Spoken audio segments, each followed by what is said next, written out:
Hello dear students.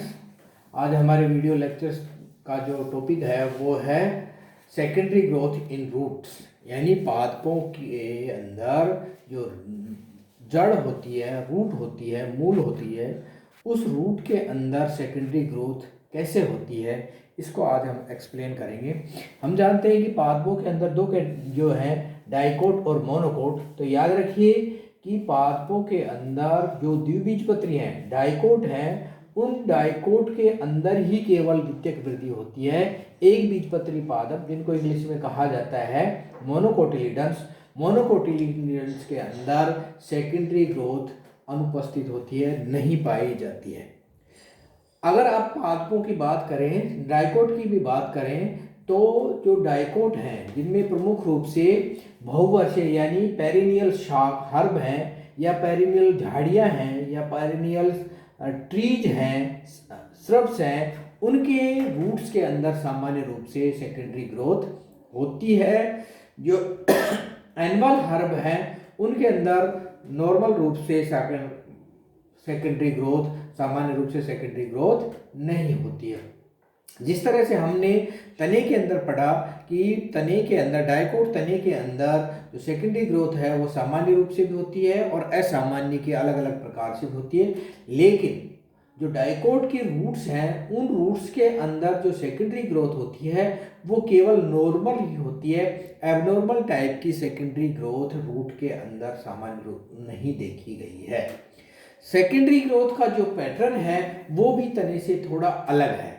अगर आप root की सेकेंडरी ग्रोथ को देखें तो यहाँ पर भी तने की तरह दो ही तरह की कैम्बियम बनती हैं। पहला है वेस्कुलर कैम्बियम और दूसरा है कोर कैम्बियम।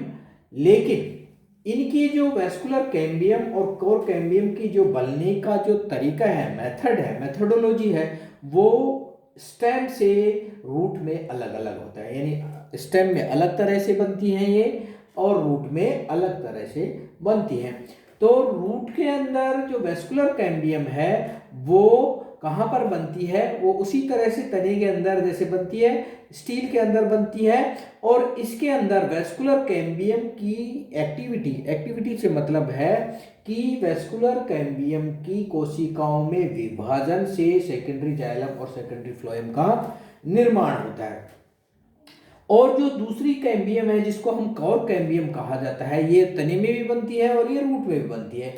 यहाँ पर जो कोर कैम्बियम है, रूट के अंदर जो कोर कैम्बियम है, ये पेरिसाइकिल की कोशिकाओं से बनती है। और जैसे तने के अंदर ये कोर कैम्बियम पेरिडर्म बनाती है, उसी तरह से रूट के अंदर भी कोर कैम्बियम पेरिडर्म का निर्माण करती है। और ये किस तरह से निर्माण करती है ये देखते हैं। तो सबसे पहले लेते हैं origin and functions of vascular cambium, यानी जो संवहन वेस्कुलर कैम्बियम है, उस वेस्कुलर कैम्बियम की उत्पत्ति कैसे होती है और वो किस तरह से कार्य करती है, ये सबसे पहले लेंगे हम। तो वेस्कुलर कैम्बियम से की उत्पत्ति लेने से पहले हम एक डायग्राम देखते हैं। ये है पादप की तने की डाइकोट तना है, वो सॉरी रूट है, उस रूट की आंतरिक संरचना देखिए। ये जो है, ये डार्क, सबसे बाहर की जो डार्क लाइन है इसको कहा जाता है पेरिसाइकल। ये जो लंबा व्हाइट जोन है इसको कहा जाता है कॉर्टेक्स। ये जो सब अंदर वाली में जो 3 लाइन है, इसमें जो बाहर वाली लाइन है उसको कहा जाता है, बाहर वाली लाइन के बीच की जो रेखा है व्हाइट, इसको कहेंगे एंडोडर्मिस। और जो अंदर वाली व्हाइट गैप है इसको कहेंगे पेरिसाइकल। हम ये जानते हैं कि पादपों की रूट या डाइकोट की रूट, क्योंकि डाइकोट को पढ़ा रहे हैं, डाइकोट की रूट के अंदर जो वेस्कुलर बंडल होते हैं वो कैसे होते हैं? रेडियल टाइप के। रेडियल टाइप का मतलब क्या है कि ये जो गोला है इसको अगर हम एक वृत्त मान लें और इसकी त्रिज्या खींचे तो ये जो जाइलम है, ये जो तिकोना है, ये तो है जाइलम, और ये जो बेलनाकार सिलेंड्रिकल शेप का है ये है फ्लोएम। तो अगर इसको एक गोला मान लें तो जो जाइलम होगा वो इस त्रिज्या पर होगा और फ्लोएम होगा वो इस त्रिज्या पर होगा। तो जाइलम और फ्लोएम संयुक्त नहीं होकर अलग अलग त्रिज्याओं पर होते हैं, इसलिए इनको कहा जाता है अरीय संवहन पुल, रेखीय संवहन पुल। तो होता क्या है पादप के अंदर, पादप की रूट के अंदर जब पादप को आवश्यकता होती है, यानी जब ब्रांचेज की संख्या बढ़ती है, लीफ की संख्या बढ़ती है, ऊपर तने का आकार बढ़ता है, तो रूट को अधिक काम करना पड़ता है तथा जो पादप का भार बढ़ रहा है उसको सहन करने के लिए रूट को अपने डायमीटर में वृद्धि करनी होती है। काम करने के लिए और डायमीटर में वृद्धि करने के लिए पादपों की जो रूट है वो सेकेंडरी ग्रोथ करती है। जैसे ही पादप की जो रूट है वो सेकेंडरी ग्रोथ करती है तो उसके अंदर कैम्बियम बनती है, जिसमें सबसे पहला वेस्कुलर कैम्बियम कैसे उत्पन्न होती है। याद रखिए कि पादपों के अंदर जो तने के अंदर ओपन प्रकार के संवहन पुल होते हैं, यानी जाइलम और फ्लोएम के बीच में जो कैम्बियम होती है वो यहाँ पर कैम्बियम नहीं होती है। तो क्या होता है, जब सेकेंडरी ग्रोथ होनी हो, रूट के अंदर जब सेकेंडरी ग्रोथ होनी होती है, उस समय जो फ्लोएम है, ये देखिए ये जो सिलेंड्रिकल शेप की संरचना है ये है फ्लोएम। जो ये फ्लोएम है, इस फ्लोएम के नीचे ये जो जाइलम और फ्लोएम के जो बंडल हैं, जो अलग अलग समूह हैं, इनके बीच में जो व्हाइट वाला क्षेत्र है ये कहलाता है ग्राउंड टिश्यू। और इस ग्राउंड टिश्यू की जो कोशिकाएं होती है ये होती है मृदुतक कोशिकाएं। ठीक है, इस मृदुतक कोशिकाओं के अंदर क्या होता है कि जब सेकेंडरी ग्रोथ होती है तो फ्लोएम के अंदर वाली, यानी ये फ्लोएम है और इस फ्लोएम से अंदर की साइड में जो ग्राउंड टिश्यू की मृदुतक कोशिकाएं हैं वो मृदुतक कोशिकाएं मेरिस्टेमेटिक क्षेत्र में बदल जाती हैं, मेरिस्टेमेटिक कोशिकाओं में बदल जाती हैं। और मेरिस्टेमेटिक कोशिकाओं को हम क्या बोलते हैं, कैम्बियम बोलते हैं। इसके साथ ही फ्लोएम के तो अंदर की साइड की कोशिका, लेकिन जाइलम और जाइलम के अंदर ये जो पॉइंट है ये प्रोटोजाइलम और ये है मेटाजाइलम। तो प्रोटोजाइलम के बाहर की कोशिकाएं जो ग्राउंड टिश्यू की भी हो सकती हैं और पेरिसाइकिल की भी हो सकती हैं। ये जो कोशिकाएं हैं, ये कोशिकाएं जो अभी पैरेन्काइमेटस कोशिकाएं हैं, ये कोशिकाएं भी किस में बदल जाती हैं, कैम्बियम में बदल जाती है। इस तरह से जाइलम के बाहर की तरफ कैम्बियम बनती है और फ्लोएम के अंदर की तरफ कैम्बियम बनती है। और परिणाम क्या होता है, इसके बाहर की तरफ और इसके अंदर की तरफ ये जो कैम्बियम है, साथ में जो बीच वाली जो ग्राउंड टिश्यू की कोशिकाएं हैं, ये कोशिकाएं भी मेरिस्टेमेटिक सेल्स में बदल जाती हैं। और परिणाम क्या होता है, रूट के जाइलम, ये है फ्लोएम और ये है जाइलम, ये तो जाइलम है, ये जाइलम है, ये जाइलम है, ये जाइलम है, ये फ्लोएम है। ये क्या है, प्राइमरी जाइलम और primary phloem. Xylem, primary xylem के बाहर और प्राइमरी फ्लोएम के अंदर कैम्बियम बनने से एक लहरदार वलय बन जाती है, जिसको कैम्बियम रिंग भी कहा जाता है या वेस्कुलर कैम्बियम कहा जाता है।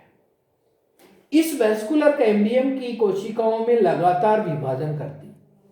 इसकी कोशिकाओं से अंदर की तरफ भी विभाजन होते हैं और बाहर की तरफ भी विभाजन होते हैं। और जब ये विभाजन करती है तो ये जो लहरदार वेस्कुलर कैम्बियम है ये किसमें बदल जाती है, ये देखिए ये एक सर्कुलर या रिंग शेप की गोल वेस्कुलर कैम्बियम में बदल जाती है। ये देखिए ये है वेस्कुलर कैम्बियम की रिंग, ये है वेस्कुलर कैम्बियम की रिंग। ये जो डोटोइड है ये फ्लोएम है और ये जो लाइन है ये है सेकेंडरी जाइलम। इसके बीच में ये जो डार्क कलर की जो सर्किल बनाया है, ये जो डार्क कलर का सर्किल है ये है वेस्कुलर कैम्बियम। तो ये जो लहरदार संरचना थी तीसरे डायग्राम में आकर, यानी थर्ड स्टेज के अंदर आकर ये किसमें, सर्कुलर शेप में बदल जाती है। इस वेस्कुलर कैम्बियम से बाहर की तरफ हमेशा क्या बनता है, सेकेंडरी फ्लोएम बनता है और अंदर की तरफ सेकेंडरी जाइलम बनता है। देखिए ये वेस्कुलर कैम्बियम है, इस वेस्कुलर कैम्बियम से ये बाहर की तरफ जो संरचना बनी है, ये जो डोटेड स्ट्रक्चर है ये है कहलाती है सेकेंडरी फ्लोएम। और ये जो लाइन सी हैं, ये लाइन जैसी संरचनाएं हैं सेकेंडरी जाइलम। तो वेस्कुलर कैम्बियम से बाहर की तरफ सेकेंडरी फ्लोएम और अंदर की तरफ सेकेंडरी जाइलम बनता है। इससे क्या होता है, इसके अलावा जो वेस्कुलर कैम्बियम ये बनी है, वेस्कुलर कैम्बियम का वह भाग जो कि प्रोटोजाइलम के बिल्कुल सामने स्थित होता है, वह भाग कभी भी सेकेंडरी जाइलम और सेकेंडरी फ्लोएम नहीं बनाता है, बल्कि वो क्या बनाता है, मृदुतक कोशिकाएं बनाता है। और ये मृदुतक कोशिकाएं क्या कहलाती हैं, मेडुलरी रेंज कहलाती हैं, जिनको प्राइमरी मेडुलरी रेंज कहा जाता है। ये देखिए, ये प्रोटोजाइलम है और इस प्रोटोजाइलम के बाहर ये जो खाली जगह है ये क्या है, प्राइमरी मेडुलरी रेंज। तो चार, चूंकि टेट्रा आर्क है इसलिए चार जगह प्राइमरी मेडुलरी रेंज बन जाती है। इसके साथ साथ क्या होता है, जब पादप की जड़ के अंदर सेकेंडरी जाइलम और सेकेंडरी फ्लोएम बनने लग जाते हैं, तो सेकेंडरी वो प्राइमरी फ्लोएम है वो सेकेंडरी फ्लोएम के दबाव से बाहर की तरफ धकेल दिया जाता है, तथा प्राइमरी जाइलम सेकेंडरी जाइलम के दबाव से पित्त की ओर धकेल दिया जाता है, और अंत की अवस्था में प्राइमरी जाइलम पित्त में पहुंच जाता है और पादप की रूट के अंदर पित्त गायब हो जाती है, यानी पित्त खत्म हो जाती है। इसके साथ साथ क्या होता है, पादप की जो ये वेस्कुलर कैम्बियम है, ये वेस्कुलर कैम्बियम हमेशा यानी हर जगह पर सेकेंडरी जाइलम और सेकेंडरी फ्लोएम न बनाकर कुछ कुछ जगह पर ये क्या बनाती है, पैरेन्काइमा बनाती है। और इस पैरेन्काइमा के परिणाम स्वरूप क्या बनती हैं, सेकेंडरी मेडुलरी रेंज बनती हैं। इस तरह से तने की तुलना में रूट के अंदर दो तरह की रेंज बनती हैं, मेडुलरी रेंज बनती हैं, एक प्राइमरी मेडुलरी रेंज और दूसरी secondary medullary range. Primary medullary range protoxylem के ठीक सामने स्थित होती हैं, और जो सेकेंडरी मेडुलरी रेंज है वो जो सेकेंडरी जाइलम और सेकेंडरी फ्लोएम है उसमें कहीं पर भी बन सकती है। इसके बाद ये तो हो गया वेस्कुलर कैम्बियम की एक्टिविटी। इसके अलावा जो नेक्स्ट है वो है कोर कैम्बियम। कोर कैम्बियम कहाँ पर बनती है, origin and functions of core cambium. जिस तरह से तने के अंदर वेस्कुलर कैम्बियम बनती है, वो कोर कैम्बियम बनती है, उसी तरह से रूट के अंदर भी कोर कैम्बियम बनती है। जब वेस्कुलर कैम्बियम एक्टिविटी करती है और जाइलम और सेकेंडरी फ्लोएम का लगातार निर्माण होता है, तो जो एंडोडर्मिस के बाहर कोर्टेक्स और पेरिप्लेम है यानी एपिडर्मिस है, वो क्या हो जाती है, क्रंच हो जाती है, टूट जाती है, और टूटने के परिणाम स्वरूप उसको प्रोटेक्शन प्रोवाइड करने के लिए जो पादप की रूट के अंदर पेरिसाइकल है, इस पेरिसाइकल की कोशिकाएं कोर कैम्बियम बनाती हैं। पेरिसाइकल की कोशिकाएं किस तरह से कार्य करती हैं, पेरिसाइकल, ये देखिए, ये जो टिश्यू है ये सेकेंडरी फ्लोएम है, ये प्राइमरी फ्लोएम है, सेकेंडरी फ्लोएम। इस सेकेंडरी फ्लोएम के बाहर या क्या है, प्राइमरी फ्लोएम, और प्राइमरी फ्लोएम के बाहर जो अभी हम बात कर रहे थे कि इसके अंदर पेरिसाइकल होती है जो कि सिंगल लेयर होती है। इस पेरिसाइकल की कोशिकाएं क्या होती है, मृदु उत्तकीय होती है। मृदुतक की कोशिकाएं विभाजन नहीं करती हैं, तो इस पेरिसाइकल की कोशिकाएं सबसे पहले क्या होती हैं, कन्वर्ट हो जाती हैं मेरिस्टेमेटिक टिश्यू के अंदर। और मेरिस्टेमेटिक टिश्यू की ये जो सिंगल पेरिसाइकल है, ये पूरी की पूरी पैरेन्काइमस लेयर है, ये है मेरिस्टेमेटिक लेयर में बदल जाती है, और एक सिंगल लेयर, एक परतीय कोशिकाओं की एक परतीय क्या बन जाती है, रिंग बन जाती है, जिसको कहा जाता है कोर्क कैम्बियम। और इस कोर्क कैम्बियम का ही दूसरा नाम है फेलोजन। यह फेलोजन जैसे तने के अंदर काम करती है, उसी तरह से यह फेलोजन रूट के अंदर काम करती है। इस फेलोजन से दोनों तरफ से यानी एपिडर्मिस की ओर और अंदर पित्त की ओर दोनों तरफ कोशिकाएं विभाजन करती है। अंदर की तरफ यह जो कोशिकाएं बनाती है उसको कहा जाता है फ्लेम, वो उसको कहा जाता है सेकेंडरी कोर्टेक्स। और जो बाहर की तरफ जो कोशिकाएं बनाती है, बाहर का मतलब है एपिडर्मिस की ओर जो कोशिकाएं बनाती है, उनको कहा जाता है फ्लेम। इस तरह से जैसे तने के अंदर बनती हैं रूट के अंदर भी फैलोजन बनती है, कोर कैम्बियम बनती है, और कोर कैम्बियम बाहर की तरफ फ्लेम बनाती है और अंदर की तरफ फैलोडर्म बनाती है। फ्लेम, फैलोजन और फैलोडर्म तीनों मिलकर क्या पेरिडर्म का निर्माण करती हैं। और ये जो पेरिडर्म है यह वैस्कुलर बंडल की, वैस्कुलर कैम्बियम की एक्टिविटी से जो नए नए टिश्यू बनते हैं, उन टिश्यू से जो एपिडर्मिस एपिब्लेमा पर दबाव आता है उस दबाव को सहन करती हैं, और जो रूट के अंदर जो टिश्यूज हैं उन टिश्यूज को ये प्रोटेक्शन प्रोवाइड करती हैं। साथ में ये जो नया फैलोडर्म बन रहा है या सेकेंडरी जो कोर्टेक्स बन रहा है, ये कोर्टेक्स तने के व रूट के अंदर संचयी ऊतक का काम करता है। यानी जो जो नया फैलोडर्म बन रहा है जो कि पैरेन्काइमेटस है, फ्लेम की कोशिकाएं पैरेन्काइमेटस हो जाती हैं, और फैलोजन वो उसकी फैलोडर्म की कोशिकाएं वो भी पैरेन्काइमा में बदल जाती हैं। और ये फैलोडर्म की जो पैरेन्काइमेटस कोशिकाएं हैं ये संचयी ऊतक का काम करती हैं और विभिन्न प्रकार के रासायनिक पदार्थों का संचय करती हैं। तो इस तरह से पादप की डाइकोट के अंदर पादप की जो रूट है वो वैस्कुलर कैम्बियम और कैम्बियम के परिणाम स्वरूप सेकेंडरी ग्रोथ करती है। पादपों के अंदर एक विशेष संरचना पाई जाती है जिसको कहा जाता है पॉलीडर्म। इसके अंदर जो कुछ फैमिलीज है जैसे मिर्टेसी है, रोजेसी फैमिली है, इस फैमिली की जड़ों के अंदर जो भी कोशिकाएं पेरिड्रम बनती है, उस पेरिड्रम की जो विभिन्न लेयर होती हैं उनमें दो तरह की परतें पाई जाती हैं।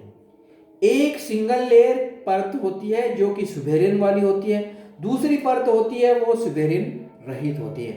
यानी कि कहने का मतलब है कि पादप की कोशिकाएं जो पेरिड्रम बनाती हैं वो पेरिड्रम मल्टीलेयर तो होती है, लेकिन मल्टीलेयर पेरिड्रम एक तरह की नहीं होती है।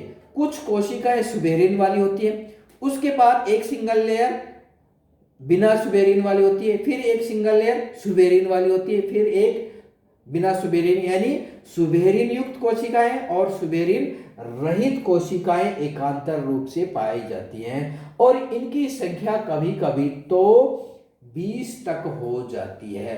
अगर किसी पादप की रूट के अंदर इस तरह की पेरिड्रम पाई जाती है तो ऐसी पेरिड्रम को कहा जाता है पॉलीडर्म, जो कि मिर्टेसी और रोजेसी फैमिली की पादपों के जड़ों के अंदर या रूट के अंदर पॉलीडर्म पाई जाती है। तो इससे हम समझ सकते हैं कि पादपों के अंदर जो रूट है उस रूट के अंदर सेकेंडरी ग्रोथ होती है, लेकिन पादपों के अंदर याद रखिए हमेशा कि एक बीजपत्री पादपों की रूट्स के अंदर कभी भी सेकेंडरी ग्रोथ नहीं होती है।